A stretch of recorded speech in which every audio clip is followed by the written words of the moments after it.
जानेंगे आज के इस सेशन में कि जो फॉर्म फीस है वो क्या रहने वाली है। अगर आप एक पेपर कोड चूज करते हैं फिर दो पेपर कोड चूज करते हैं उसके लिए क्या फीस रहेगी, और दूसरा है कि रिक्वायर्ड डॉक्यूमेंट्स यानी कि कौन कौन से डॉक्यूमेंट्स की रिक्वायरमेंट होगी जब आप फॉर्म को फिल करेंगे, कौन से डॉक्यूमेंट इंपॉर्टेंट रहेंगे। आइए इस वीडियो में हम तमाम सारे जो कंफ्यूजन आपके हैं उनको दूर करने वाले हैं। हेलो साथियों, नमस्कार, कैसे हैं आप सब। मैं अतुल तिवारी आप सभी का करियर अड्डा पे स्वागत करता हूं। तो जैसा आप जानते हैं सीवीटी पीजी 2026 का नोटिफिकेशन आ चुका है। तमाम सारी डेट्स, तमाम सारी जो इन्फॉर्मेशन है उन्होंने अपने नोटिफिकेशन में दे दी है। तो इसी में हम लोग जानेंगे आज के इस सेशन में कि जो फॉर्म फीस है वो क्या रहने वाली है।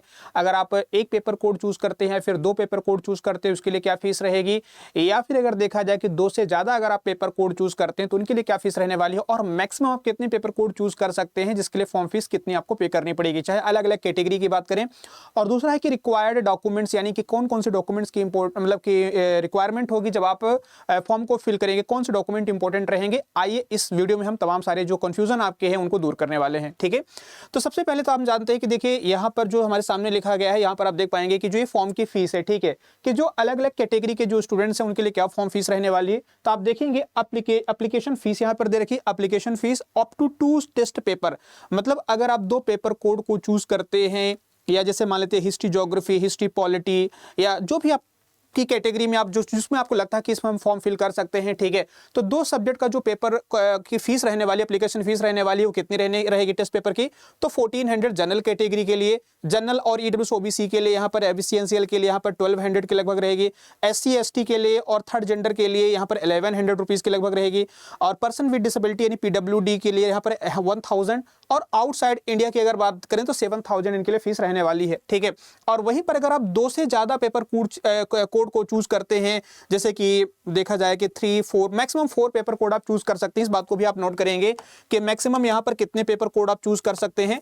तो 4 पेपर कोड आप यहां पे चूज कर सकते हैं, ध्यान रखिएगा। ठीक है, तो बाकी जब आप थर्ड और फोर्थ पेपर के लिए आप चूज करेंगे, पर टेस्ट पेपर आपको 700 रुपीज देना पड़ेगा। मतलब कि मान लेते हैं कि दो पेपर का तो आप 1400 रुपए है, और अगर आप तीसरा पेपर कोड भी चूज करते हैं तो 700, और चौथा पेपर कोड चूज करते हैं तो 700 रुपीज। मतलब कि आप यहां पे देख सकते हैं 2800 रुपीज आपको पे करने पड़ेंगे 4 पेपर कोड के लिए अगर आप ईयर होते हैं तो। ठीक है, अदरवाइज आप यहां पे देख सकते हैं 2 के लिए आपको 1400 रुपीज है, बाकी पर टेस्ट पेपर आपको 700 रुपीज, 600 आपके जनरल, ईडब्ल्यूएस, ओबीसी, एनसीएल के लिए, और जो एससी एसटी थर्ड जेंडर के लिए यहाँ पर क्या रहेगा तो आपका 600 रुपीज, एंड जो पीडब्ल्यूडी की बात करें 600, और 3500 जो आउटसाइड इंडिया के बच्चे स्टूडेंट्स हैं उनके लिए रहेगा। तो ये आ जाती आप लोगों की सीयूटी पीजी 2026 की जो फॉर्म फीस है। आगे बढ़ते हैं, देखेंगे यहाँ पे नेक्स्ट पॉइंट हमारा आ जाता है कि कौन कौन से डॉक्यूमेंट की रिक्वायरमेंट होगी। देखिए, जब आप फॉर्म को फिल करोगे ना, जब आप फॉर्म को फिल करोगे, आगे प्रोसीड करोगे, तो इसमें कुछ डॉक्यूमेंट्स हैं जो आपको अपलोड करने पड़ेंगे और होने रहने कंपलसरी, मैंडेटरी है। आइए जानते हैं कि कौन कौन से ये डॉक्यूमेंट्स हैं जो कि जरूरी हैं। जब आप फॉर्म फिल करोगे ना तो इसमें आपसे एक चेकलिस्ट पूछेगा कि आप इनको वेरीफाई करिए। जब फॉर्म फिल करेंगे, प्रोसीड करेंगे, तो उसमें देखा गया आपका नाम, फादर का नाम, जन्म तिथि आपकी यानी कि डेट ऑफ बर्थ हो गया, जेंडर हो गया, एड्रेस है, मोबाइल नंबर और ईमेल आईडी। ये आपकी बेसिक इंफॉर्मेशन रहेंगी जो आपको फिल करनी पड़ेगी। साथ में हम आगे चलेंगे, देखेंगे, तो मतलब ये तो फॉर्म फिल करेंगे तो आपको देखने को मिल जाएगा। सबसे इंपॉर्टेंट आ जाता है यहाँ से। ठीक है, सबसे इंपॉर्टेंट यहाँ पर क्या है कि जो डॉक्यूमेंट्स होंगे वो कौन कौन से डॉक्यूमेंट्स की यहाँ पे रिक्वायरमेंट नीड होगी। अगर आप ईडब्ल्यूएस कैटेगरी के हैं, अगर हाँ यस आप करते हैं कि ईडब्ल्यूएस कैटेगरी आप यस हैं, तो फिर आपको उसकी जो मतलब कि नंबर जो होगा, यानी कि जो ईडब्ल्यूएस कैटेगरी का जो भी आपको इशू किया गया होगा सर्टिफिकेट, उसमें जो आईडी नंबर होगी उसको आपको यहाँ पे मेंशन करना पड़ेगा। किस डेट को इशू किया गया वो यहाँ पर मेंशन करना पड़ेगा, और किसने उसको इशू किया है, कौन सी अथॉरिटी ने इशू किया उसका नाम यहाँ पर मेंशन करना पड़ेगा। अगर आपका ईडब्ल्यूएस यस करते हैं तो ठीक है, ईडब्ल्यूएस कैटेगरी के स्टूडेंट हैं तो आप यहाँ पे देख सकती है मैंने फॉर्म के ही प्रोसेस करके ये सारी चीजें इंफॉर्मेशन निकाली है, जिससे कि आपको पढ़ने और समझने में काफी ज्यादा इजी हो जाएगा। ठीक है, आप देख सकते हैं यहाँ पर क्या है कि जो अगर ईडब्ल्यूएस आपके पास नहीं है, no I have applied but awaiting the certificate, मतलब अगर आपने अप्लाई कर रखा और वेटिंग में है, ठीक है, मतलब अभी इंतजार उसका कर रहे हैं, उस केस में आपका क्या होगा तो आपको सर्टिफिकेट यहाँ पे रसीद नंबर यानी कि जो रिसीट नंबर होगा वो यहाँ पे मेंशन करना पड़ेगा। आपने कब अप्लाई किया उसको यहाँ पर मेंशन करना पड़ेगा, और किस अथॉरिटी को आपने अप्लाई किया है उसके बारे में भी यहाँ पर आपको बताना पड़ेगा, ठीक है। तो ये आपका ST SC की बात करें तो SC SC में सेम के नेम है, ठीक है, कि जो भी आपका गेजेटेड ऑफिसर के द्वारा जो जारी किया गया होगा वो मतलब कि उसकी वैल्यू रहेगी, उसके वही मान्य रहेगा, ठीक है, अथोराइज रहेगा।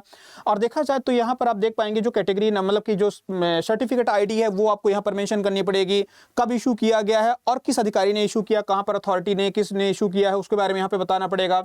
ST SC में अगर नहीं है, अगर आपने क्या अवेटिंग है, यानी कि आपने अप्लाई कर रखा है और आप अभी तक आपको वो नहीं मिला है, वेटिंग में है, ऐसे केस में आपको बताना रसीद नंबर जो होगी वो आपको रखना पड़ेगा, यहाँ पे मेंशन करना पड़ेगा, बताना पड़ेगा उसका नंबर जो होगा। और जो डेट ऑफ बर्थ होगी, सॉरी डेट ऑफ ईयर की बात करें, डेट मंथ और ईयर जो जिस डेट को आपने अप्लाई किया है वो यहाँ पर मेंशन करना पड़ेगा। और कैटेगरी आपको किस मतलब अथॉरिटी वो को आपने अप्लाई किया है, ठीक है, आवेदन कहाँ पर किया गया है उसको आपको यहाँ पर बताना पड़ेगा। ये SC कैटेगरी में। सेम अगर मैं बात करूँ तो यहाँ पर ST OBC के लिए भी यही रहेगा, ठीक है। यहाँ पर क्या रहेगा तो ST और OBC के लिए, सिर्फ ऐसा नहीं कि ये सिर्फ SC के लिए सेम, आप सॉरी ST के लिए, SC और OBC इन सभी के लिए सेम ये रहना पड़ेगा अगर आपके पास है, और नहीं है तो केस में, ठीक है। ये किस केस में कि जब आपने अप्लाई कर रखा है तब, और यहाँ पर क्या है जब आपने अप्लाई कर दिया उस केस में, तो दोनों के लिए सेम रहेगा, चाहे वो ST हो, SC हो या फिर OBC हो, सभी के लिए यही क्राइटेरिया रहेगा, आपको दिखाना पड़ेगा आपके फॉर्म में जब आप फॉर्म को फिल करेंगे। इसके अलावा मैं आप लोगों को बता दूं, यहाँ पर आ जाता है क्या, ठीक है, कि आपको क्या डायबिटिक पेशेंट है, यहाँ पर आपको मेंशन करना पड़ेगा, क्या आपके पास NCC कोटा है, वो आप यहाँ पे डॉक्यूमेंट अपलोड कर सकते हैं, या शारनो जो भी होगा, अगर है तो ठीक है, नहीं है तो कोई बात नहीं है। नहीं है तो कोई मैंडेटरी नहीं है कि आपको उसको नो कर सकते हैं, सिंपली आप नो करके आगे बढ़ सकते हैं। और आप एक सर्विसमैन हैं या डिफेंस पर्सनल हैं ठीक है, कश्मीरी क्या माइग्रेंट हैं, या फिर एनुअल मंथली इनकम कितनी, वो तो आप लोगों को पता हो, BPL कैटेगरी से बिलोंग करते हैं, या आप है ना are you ward of university employ, ठीक है, आपका किसी मतलब कि विश्वविद्यालय कर्मचारी के वार्ड से हैं, या फिर आप देख सकते हैं यहाँ पर आ जाता है स्पोर्ट कोटा। तो इस तरीके से जो भी डॉक्यूमेंट जो भी वैलिड होगा आपको अप्लाई करना पड़ेगा, यानी कि यहाँ पे अपलोड करना पड़ेगा, बताना पड़ेगा, ठीक है। इसके अलावा आ जाता है यहाँ पर डिसेबिलिटी के बारे में, कि जो डिसेबिलिटी है PWD कैंडिडेट के लिए, तो PWD कैंडिडेट्स को भी अपना डॉक्यूमेंट जो है वो देना पड़ेगा। जैसे आप यहाँ पे S करते हैं PWD, तो आपका नाम जो भी होगा, नाम हो गया, डेट ऑफ बर्थ, जेंडर, ठीक है, आई हैव है ना, yes I have UDID certificate, तो उसको में नंबर डालना पड़ेगा, और जो होगा यानी कि जो कंफर्म है UID सर्टिफिकेट, ठीक है, उसको करके आगे प्रोसीड करेंगे। तो ये जो बच्चे PWD वाले होंगे उनको पता होगा इस तरीके से। अगर नहीं है, आई हैव सॉरी यहाँ पर क्या है मेल, ओके, मतलब यहाँ पर PDW, यहाँ पर PWD की बात की गई, PWD और PWBD की बात की गई है, तो इनको भी अपना यहाँ पर सर्टिफिकेट देना पड़ेगा। तो इस केस में आप देख सकते हैं इनका नंबर जो होगा, ठीक है, नंबर के अलावा यहाँ पर कंफर्म डिसेबिलिटी सर्टिफिकेट नंबर आपको यहाँ पर अपलोड करना पड़ेगा, और जो इशूइंग अथॉरिटी, किसने अथॉरिटी ने इशू किया है उसके बारे में बताना पड़ेगा। तो ये सारी जानकारी आपको यहाँ पर मेंशन करनी पड़ेगी, बतानी पड़ेगी, ठीक है। तो ये सारे डॉक्यूमेंट्स आप लोग रेडी कर लीजिए, प्रिपेयर कर लीजिए। यहाँ पर पूछेगा आइडेंटिटी टाइप की बात की गई, ठीक है, कि यानी कि जो आइडेंटिफिकेशन होगा, तो यहाँ पर Aadhaar, DigiLocker, Indian passport, Indian सब non Indian passport, PAN card, driving licence, ये आपको क्या देना पड़ेगा। तो यहाँ पर ये CUT PG जो आपका टेस्ट के दौरान आपको जो भी पहचान होगा वो यहाँ पे बताना पड़ेगा।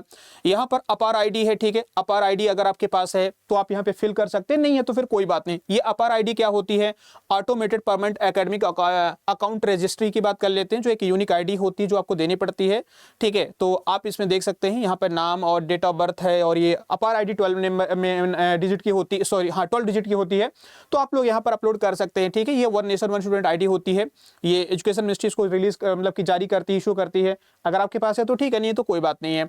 इसके अलावा आपको 10th का मार्कशीट अपलोड करनी पड़ेगी, ठीक है। 10th की जो मार्कशीट होगी वो डिटेल आपको यहाँ पर सारी आप देनी पड़ेगी, कहाँ से आपने पास किया, रोल नंबर, आपके बोर्ड क्या रहा है, ठीक है, किस ईयर में आपने पास किया है ना, ये सारी चीज़ें आपको देनी पड़ेंगी। इसके अलावा 12th की मार्कशीट आपको यहाँ पर बतानी पड़ेगी, 12th मार्कशीट में जो कितने मार्क्स हैं उसको भी अपलोड करना पड़ेगा आपको।